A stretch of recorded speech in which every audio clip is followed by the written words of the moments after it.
सोचिए, आप जिस घर में 20-30 साल से रह रहे हैं, लगातार बिजली का बिल जमा कर रहे हैं, आपकी आधी ज़िंदगी वहाँ कट गई, आपके बच्चे वहीं पैदा हुए, वहीं पले बड़े, उनकी एजुकेशन वहीं से हो रही है, सभी की यादें वहाँ से जुड़ी हैं, और एक दिन आपको पता चले कि वो घर आपका नहीं है, तो आपको कैसा लगेगा? दिल्ली में लाखों लोग इसी तरह से अनऑथराइज्ड कॉलोनीज में रह रहे हैं, जहां उनके पास सब कुछ है, घर है, दुकान है, जिंदगी है, बस एक ही चीज़ नहीं है, कानूनी पहचान।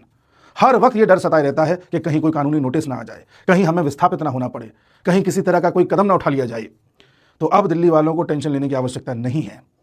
दिल्ली की सरकार ऐसी 1731 अनऑथराइज्ड कॉलोनीज में से 1511 कॉलोनीज को रेगुलराइज करने जा रही है, यानी कि सरकार मानेगी कि ये घर भी आपका है, ये जमीन भी आपकी है, आप अच्छे से रह सकते हैं। पहले क्या होता था, अगर आप किसी कार्रवाई के लिए आगे जाते थे तो आपसे नक्शा मांगा जाता था, कागज मांगे जाते थे, फिर नक्शा ठीक करो, कागज ठीक करो, ये नियम का पालन करो, वो नियम का पालन करो, और आपके कई साल इन नियमों में ही बीत जाते थे, आपको इंसाफ नहीं मिलता था, आप फिर भी डर में जी रहे होते थे।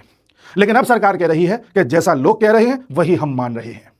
इस तरह से लगभग 45 लाख लोग अर्थात 9 लाख परिवारों को राहत मिलने जा रही है। इस कदम से इन लाखों लोगों को ओनरशिप, सिक्योरिटी, डिग्निटी और सबसे बड़ी बात मानसिक शांति मिलने जा रही है। कई ऐसे लोग हैं जिनके पास एक ही प्लॉट है, जिसमें नीचे दुकान बनाई हुई है, उसके ऊपर घर बनाया हुआ है, और यही उनकी जिंदगी है। तो वर्तमान सरकार की पॉलिसी भी यही कह रही है कि आपकी जिंदगी को हम समझते हैं और उसको पूरी डिग्निटी दी जाएगी। तो जो लोग इंतजार कर रहे थे उनके लिए ये एप्लीकेशन 24 अप्रैल 2026 से स्टार्ट हो रही है। इसमें आवेदन देने के बाद आपके पास 45 दिन के अंदर अंदर कन्वेंस डीड पहुंच जाएगी, यानी कि आपका इंतजार खत्म हुआ। ये पॉलिसी आपको अधिकारी नहीं, सम्मान भी देगी।